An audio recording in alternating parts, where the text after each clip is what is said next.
Hello everyone, welcome to my YouTube channel. पिछले class में हम पहेली और बुझवल का क्लास कंप्लीट कर लिए थे। आज से हम नया क्लास स्टार्ट करने जा रहे हैं जो कि नागपुरी भाषा कर कहावत और मुहावरा है, जो कि एग्ज़ाम में इस टॉपिक से बहुत सारे क्वेश्चन देखा गया है। झारखंड में जैसे अलग अलग प्रकार के जनजातियाँ रहते हैं और क्षेत्रीय भाषा भी है, उसमें नागपुरी जो है उसमें मुहावरा और कहावत का बहुत प्रचलन है नागपुरी में भी। और कहावत से हम क्या समझते हैं, तो कहावत का मतलब वो हुआ कि एक मौखिक मतलब मुंह से बोलते हैं, एक बोलने का साहित्य होता है। उसमें जैसे क्या कहानी जैसे है, लोक कथा हो गया, लोक गाथा हो गया या फिर लोकगीत हो गया, ये सब मौखिक साहित्य है। मतलब हम लोग मुंह से उसको बोल करके प्रकट करते हैं, उसी में ये कहावत भी आता है। और ये भी उसी की तरह मधुर ठाव अपने अंदर मतलब छोड़ता है, मतलब सभी लोग को मन मोह लेता है मुहावरा और कहावत। जैसे मनुष्य जो है वो का एक धरोहर है ये, मतलब हजारों बरस से ये मुँहे मुँहे मतलब पीढ़ी दर पीढ़ी ये सुनते सुनते जो है वो पीढ़ी दर पीढ़ी वो आगे बढ़ता चला गया, जो आज के समाज में भी हम लोग कहावत और मुहावरा को देखते हैं। जैसे कि हम लोग देख सकते हैं कि नागपुरी का वर्गीकरण, नागपुरी का जो कहावत है उसका वर्गीकरण किया गया है। मतलब कहावत बहुत अलग अलग चीज़ों पर बोले जाते हैं। जैसे सामाजिक कहावतें कुछ होते हैं, समाज पे बोले जाते हैं। कुछ कृषि एवं मौसम कहावतें होते हैं जो कि मौसम के कृषि पर बोले जाते हैं। कुछ कहावतें जो होते हैं वो नीति एवं उपदेश कहावतें होते हैं, नीति और उपदेश के लिए होता है। कुछ कहावतें अनुभवजन्य कहावतें होते हैं, मतलब अनुभव एक्सपीरियंस बेस्ड होते हैं। जो बूढ़े लोग देते हैं कहावत बोलते हैं वो एक्सपीरियंस पर बोलते हैं। कुछ कहावत जो होते हैं वो ऐतिहासिक कहावतें होते हैं। कुछ कहावतें जो होते हैं वो भाग्य के संबंधित होते हैं, और कुछ कहावतें जो होते हैं वो खान पान संबंधित होते हैं। अनेक प्रकार के कहावत को बांटा गया है। आज हम उन्हीं में से कुछ वर्गीकरण को देखेंगे। सबसे पहले हम लोग कहावत का वर्गीकरण में सामाजिक कहावतों के बारे में आज देखते हैं। सामाजिक कहावत उसे कहते हैं जिसको समाज अपना लेता है, मतलब जो समाज में लोकप्रिय होता है उस कहावत को सामाजिक कहावत कहते हैं। जैसे इसमें भी बहुत प्रकार के होते हैं, जैसे जाति संबंधी कुछ कहावतें होते हैं जो जाति पर होते हैं। जैसे हमारे समाज में अनेक प्रकार के जाति होते हैं, जैसे सोनार हो गया, लोहार हो गया, मतलब वो अपने काम के आधार पर उस जाति को बांट दिया जाता है। तो जैसे दिया हुआ यहाँ पे एक कहावत है, सोनारक 100 लोहारत एके घाना। मतलब सोनारक 100 और लोहारक एके घाना, इसका मतलब क्या हुआ? इसका मतलब ये है कि सोनार जो है वो अपने हथौड़ी से, छोटी सी हथौड़ी से धातु पर जो है वो 100 बार हल्की हल्की चोट करता है, क्योंकि उसको बारीक काम करना होता है तो हल्की हल्की चोट करता है। इसीलिए कहा जा रहा है कि सोनारक 100, और जबकि और उस पर ज़्यादा असर नहीं दिखता है, जबकि इसके जस्ट अपोजिट है, विपरीत जो है वो लोहार का काम होता है। लोहार क्या करता है, अपने भारी भरकम जो हथौड़ी होता है उसे सिर्फ एक तगड़ा प्रहार करता है और लोहे को मनचाहा आकार दे देता है। इसीलिए आप जबकि ये फ़ोटो में देख सकते हैं, इसमें दिया हुआ है कि जैसे ये जो सोनार है वो छोटी सी हथौड़ी से धीरे धीरे वार करके आकार दे रहा है धातु को, और लोहार जो है अपना बड़ा सा हथौड़ी से वो क्या कर रहा है, लोहा पर प्रहार करके उसको मनचाहा आकार दे रहा है। इसीलिए इस जो कहावत है इसका मतलब यही हुआ कि सोनार 100 और लोहारत एके, इसी पर ये कहावत बना हुआ है। फिर है दूसरा कहावत है, पंछी में कौआ मनुष्य में नौआ।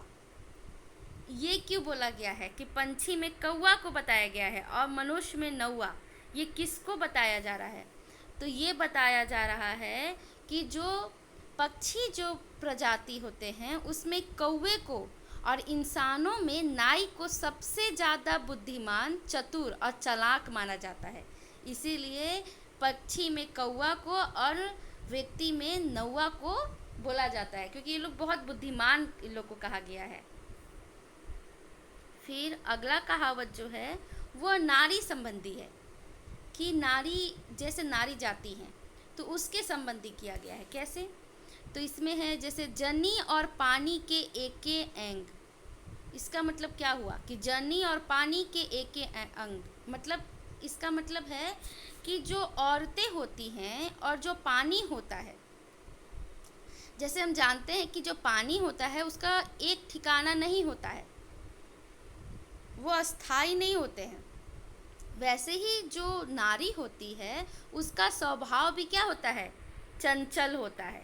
वो कब बदल जाए, किस तरफ मुड़ जाए, कुछ नहीं कर सकते हैं। जैसे हम देख सकते हैं ये पानी, ये कोई भी आकार कभी भी ले लेता है, वैसे ही उसी का किया गया है तुलना नारी से, कि नारी का भी मन जो होता है वह चंचल होता है, वो कब बदल जाए कुछ नहीं पता। ये कहावत का इसका मतलब हुआ। अगला कहावत जो दिया गया है, दूधक गाय और छौवक माई सब कर दुलारी। मतलब दूध देने वाली गाय और जो छोटे बच्चे की माँ होती है वो सबकी दुलारी होती है। ऐसा क्यों कहा जा रहा है? जैसे कि हम लोग फोटो में देख सकते हैं। तो ये इसलिए कहा जाता है कि जैसे दूध देने वाली गाय को घर में सब बड़े चाव से रखते हैं, सेवा करते हैं, उसी तरह छोटे बच्चे की माँ का सम्मान और देखभाल पूरा परिवार बहुत अच्छा से करता है। क्यों? क्योंकि उस बच्चे की पूरी दुनिया जो है उस माँ पर ही टिकी होती है, इसलिए ये कहावत बोला गया है। फिर हम लोग अगला देख सकते हैं जो कि कहावत है सामाजिक व्यवहार संबंधी, कि समाज में जो व्यवहार है उसके संबंधी जो लोग व्यवहार करते हैं।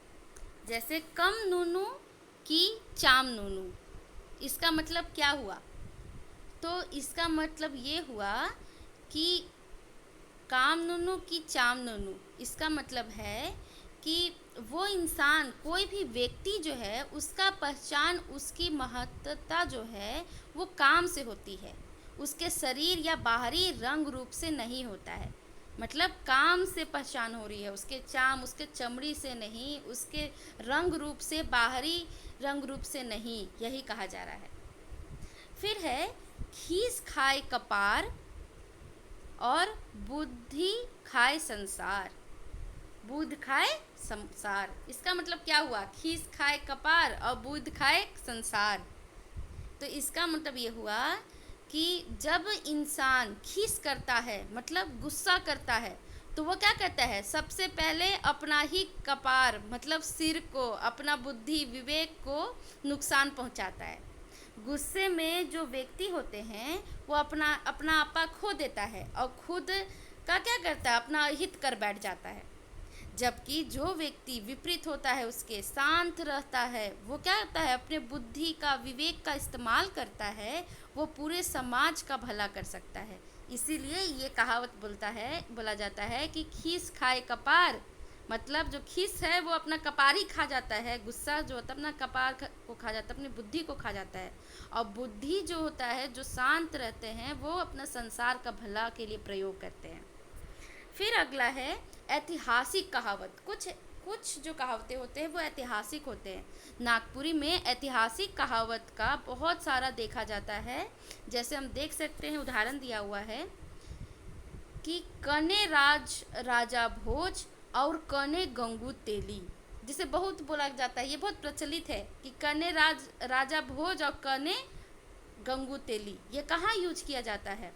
तो जहाँ पे जैसे दो व्यक्ति हैं जिसमें बहुत आसमान ज़मीन का बहुत फ़र्क है, दो व्यक्तियों में या दो वस्तुओं में आपस में बहुत आसमान ज़मीन का उसमें अंतर है, तुलना करना जिसमें आपस में कोई मुकाबला ही नहीं है, वैसे दो व्यक्ति में, वैसे दो वस्तु में जब तुलना होता है तो वहाँ पे बोला जाता है कि कने राजा भोज और कने गंगू तेली। अगला हम लोग देख लेते हैं, जैसे है भाग्य संबंधित कहावत। कुछ जो कहावतें होते हैं वो भाग्य के संबंधित होती हैं। जैसे नागपुरी बोलने वाला जो आदमी होते हैं वो ज़्यादा भरोसा करने वाले लोग होते हैं, किसी चीज़ पर भरोसा करते हैं। ज्ञान का अभाव के कारण वो क्या करते हैं? वो किसी चीज़ में मतलब वो अपना आस्था भावना जो होता है उनका बहुत ज़्यादा होता है। जैसे कहा जाता है कि जैसे एक देख लेते हैं हम लोग ये उदाहरण में, मान ले देव नहीं तो पत्थर। जैसे क्या होता है कि मानोगे तो वो देव है, और नहीं मानोगे तो वो क्या है, वो एक पत्थर है। मतलब किसी भी चीज़ का जो महत्व है वो केवल हमारे विश्वास और हमारी सोच पर ही निर्भर करता है। हम जैसा विश्वास रखेंगे, हम जैसा सोच रखेंगे, हम उस चीज़ का वैसा ही महत्व देंगे। अगर हम आस्था रखते हैं तो वही पत्थर में आपको भगवान दिखेंगे, और आस्था नहीं रखते हैं तो वो क्या है, हमारे लिए पत्थर है। दूसरा एक और दिया हुआ है यहाँ पे कहावत, भाग फूटे तो गवार लूटे। अगर भाग आपका फूटा हुआ है तो गवार भी आपको लूट लेगा।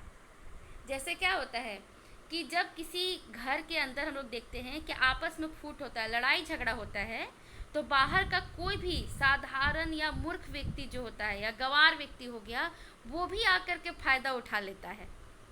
इसीलिए यहाँ पे बोला गया है कि भाग फूटे तो गवार लूटे। कुछ कहावतें जो होती हैं वो खान पान और स्वास्थ्य संबंधी होती हैं। जैसे नागपुरी कहावत में खान पान और स्वास्थ्य का भी बहुत सारा आपको दिखेगा कहावत।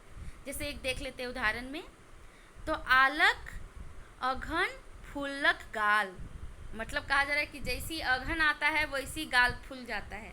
तो ऐसा क्यों कहा जा रहा है, तो जैसे झारखंड में गांव ये सब में जो जनजाति रहते हैं उनके संस्कृति में क्या होता है, पूरी तरह खेती बाड़ी पर ही निर्भर करता है वहाँ का संस्कृति। और जब अघन का महीना आता है तो वो महीना, जो हिंदी कैलेंडर में ये अघन जो है एक महीना है, माह है, तो उसमें क्या होता है कि उसमें खेतों में जो धान का जो फसल होता है वो पूरी तरह से पक करके तैयार हो जाता है, और कटाई होता है उस समय, और घर में क्या होता है, अनाज भर जाता है। तो क्या होता है, जैसी अघन आता है वैसी गाल फुल्लक। मतलब जैसी अघन आया, जैसे वो महीना आया, तो क्या होता है, लोग खुश हो जाते हैं, उनका भाग्य खुल जाता है, उनका घर भर जाता है। इसलिए कहा जा रहा है कि आलक अघन फुल्लक गाल। फिर एक और दिया गया है जिसमें खान पान के संबंधित ये है कि खिचड़ी कर चाउर यार, दही पापड़ चटनी अचार। तो ये इसका मतलब क्या हुआ, ये कहावत का मतलब, तो इसका मतलब ये है, जैसे खिचड़ी क्या है, वो एक बहुत सादा और साधारण भोजन माना जाता है, लेकिन जब इसके साथ इसके यार में क्या क्या है, तो यार में है दही है, पापड़ है, चटनी है, अचार है। जब ये मिल जाते हैं खिचड़ी के साथ तो क्या होता है, तो ये कहावत बताया जा रहा है कि तब कि कोई भी चीज़ जो साधारण होती है, अकेले में अधूरी होती है, लेकिन उसके साथ अगर सही साथ मिलता है तो वो बेहतरीन बन जाता है। तो ये एक खिचड़ी के उदाहरण से एक बताया जा रहा है कि जैसे खिचड़ी के साथ दही पापड़ चटनी अचार मिल गया, जैसे कि आप देख सकते हैं ये फ़ोटो में कि खिचड़ी जो है, आप ये ऐसी सादा भोजन है, लेकिन इसके बाद पापड़ दही अचार चटनी ये सब रखते हैं तो ये बहुत बेहतरीन बन जाता है। वैसे ही कोई इंसान भी है, वो क्या होता है, वो अकेले जो होता है वो साधारण अकेला होता है, लेकिन उसको सही साथ मिल जाए, सही दोस्त मिल जाए तो वो बेहतरीन बन सकता है। और ये सीरीज़ को और आगे बढ़ाने के लिए और इससे रिलेटेड और भी वीडियो के लिए आप इस चैनल को सब्सक्राइब कर लीजिए, ताकि आपका नागपुरी का पूरा क्लास कंप्लीट हो जाए और सारा सिलेबस आपका कंप्लीट हो जाए। Thank you.